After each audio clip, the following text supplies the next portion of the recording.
Here are 5 things that I wish I knew before I started investing, and stay tuned to the end of the video because at the end I'm going to give you guys an extra tip for watching the whole way through. So first things first, you're going to want to follow the news. The news affects the market greatly. Say a news article comes out and it's saying, hey, you should buy a lot of cannabis stocks. Well, cannabis stocks are going to start rising because a lot of people are going to be buying into that. So where I get most of my news, I go to Mad Money. And then also, I use an app called Market Watch, as well as Robinhood actually gives you a lot of good news as well.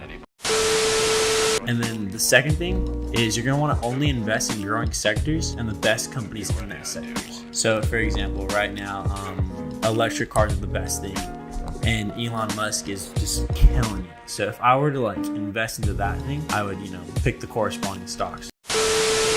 Thirdly, don't trade after hours because trading during after hours, there's a lot fewer people trading. The volume of shares is a lot lower, which means the price is uncertain and more volatile than when the regular market is open.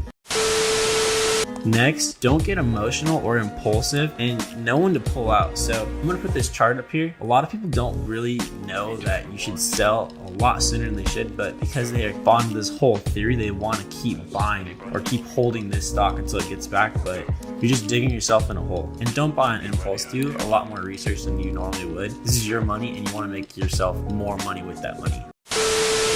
And then finally, it doesn't matter the price of a stock. So for example, a lot of people will buy a stock, they're like, oh, it's cheap, it's Ford, I know everything about them, they're trading under $10, they have to go up. Or the next thing they'll think is, and usually with pharmaceutical stocks, they're like, oh, this stock used to be worth like $2,000 a share, now they're only trading at 20 bucks, like, oh, they're gonna go way back up. But they fired like half their staff and they are running no clinical trials or developing any new products and they're just dying. But they're convinced that it'll go back up because it's relatively cheap to them now. Thanks for watching. I hope you liked the video. Make sure to like, comment, and subscribe.